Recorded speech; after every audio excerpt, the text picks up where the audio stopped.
Père et du Fils et du Saint-Esprit. Amen. La paix de Jésus soit dans votre maison. J'espère que vous allez bien, que vous êtes dans la paix et la joie de Jésus.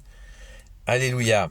Donc, on commence la parole du jour. Nous sommes toujours avec Saint Luc. Saint Luc, chapitre 5, versets 5 à 11. La pêche miraculeuse. Un jour, la foule s'écrasait autour de lui pour mieux entendre la parole de Dieu. Et lui se tenait au bord du lac de Génézareth. À ce moment, il vit 2 barques amarrées sur le bord du lac. Les pêcheurs en étaient descendus et lavaient leurs filets. Il monta dans l'une des barques qui était à Simon et lui demanda de s'écarter un peu de la rive. Puis la barque où il était assis, il continua d'enseigner les foules. Quand il eut fini de parler, il dit à Simon, « Avance vers le large et jetez vos filets pour la pêche. » Simon répondit, « Maître, nous avons eu beau faire, nous n'avons rien pris de toute la nuit, mais si tu le dis, je vais jeter les filets. » C'est ce qu'ils firent, et ils ramassèrent une telle quantité de poissons que leurs filets étaient près de se déchirer. Alors ils firent signe à leurs associés qui étaient dans l'autre barque pour qu'ils viennent les aider. Ils arrivèrent et remplirent les 2 barques presque à les faire couler.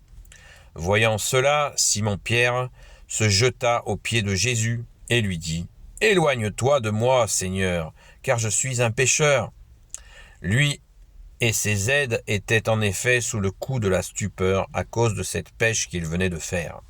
De même, Jacques et Jean, le fils de Zébédée, qui étaient des compagnons de Simon.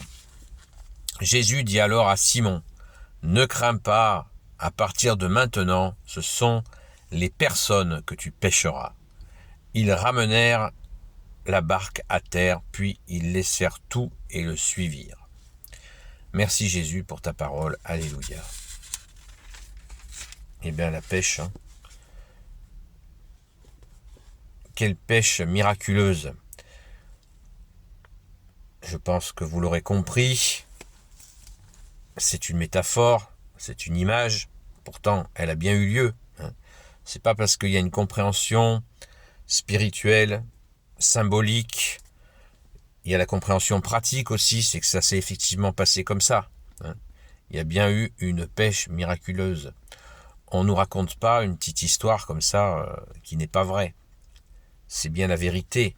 Jésus a fait ce miracle de la pêche miraculeuse pour que les gens le voient, mais concrètement.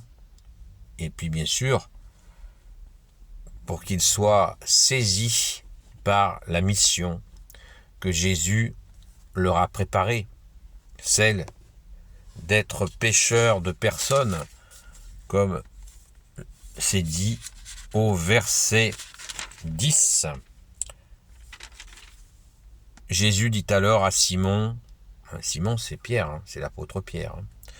Jésus dit à Simon, « Ne crains pas, à partir de maintenant, ce sont les personnes que tu pêcheras. » Dans d'autres traductions, on dit, « Tu seras pêcheur d'hommes. » Et là, dans cette traduction qui est très fine, merci Jésus de bénir ceux qui ont fait ce travail, à partir de maintenant, ce sont les personnes que tu pêcheras.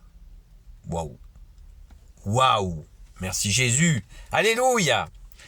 Vous imaginez, Jésus s'est adressé à des pêcheurs de poissons, à des hommes, à des marins qui pêchaient. Eh bien, c'est extrêmement... Moi, ça me touche beaucoup, parce que ce sont des gens qui travaillaient de leurs mains, donc en appliquant donc la parole de ton Père, ô Jésus, tu vivras heureux du travail de tes mains. Et ça ne les empêchait pas de réfléchir. Parce que, je vous le rappelle, Saint Pierre, son frère André, Saint André, premier apôtre, eh bien, ils étaient disciples de Saint Jean-Baptiste avant de connaître Jésus. Donc c'était déjà des gens qui étaient préparés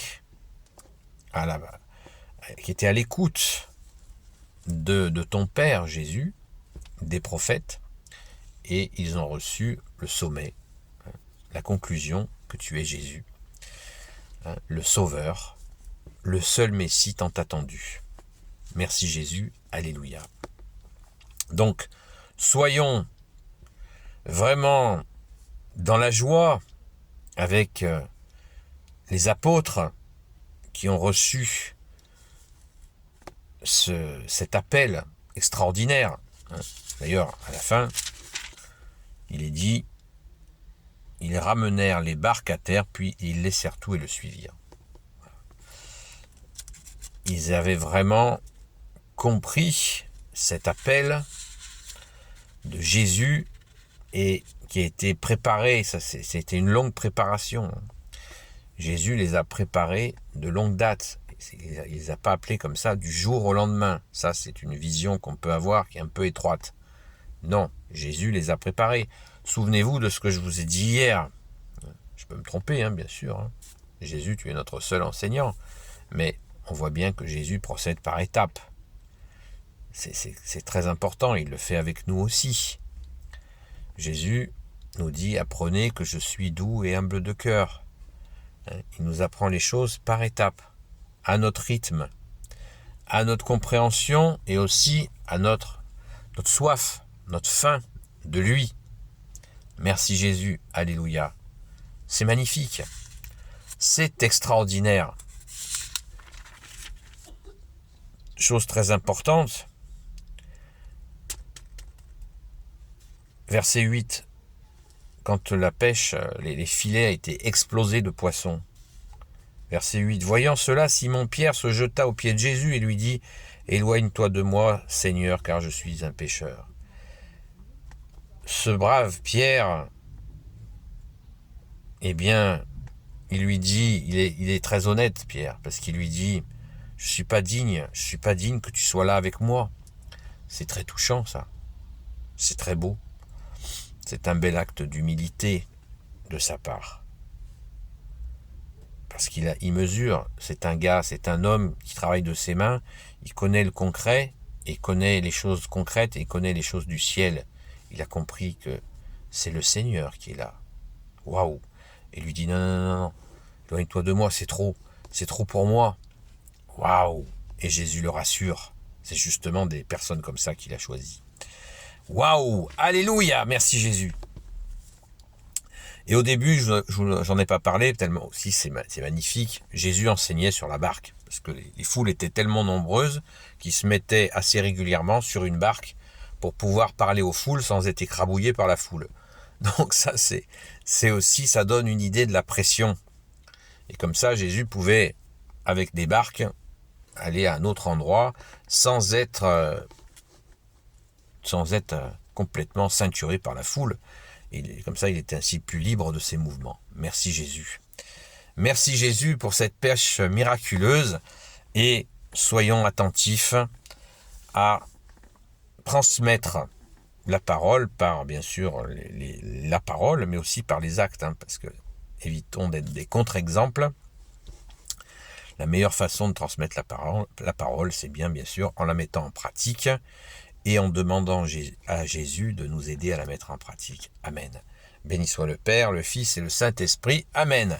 Bien-aimé Jésus, toi qui peux tout et qui portes tout, je te confie toutes celles et ceux qui regarderont cette vidéo, ainsi que leurs proches selon ta sainte volonté.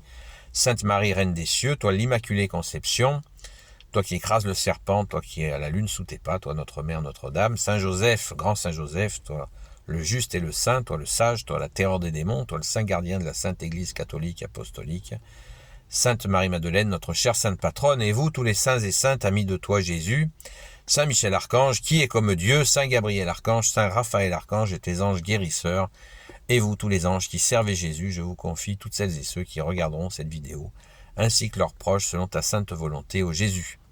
N'oublions pas un grand saint qui est le Saint curé d'Ars, Saint Jean-Marie Vianney, qui était justement un homme très pratique, et qui a fait des merveilles. Son visage d'ailleurs a été illuminé par Jésus à plusieurs moments. C'est extraordinaire. Merci à toi, bien-aimé Jésus, qui nous conduit. À très vite.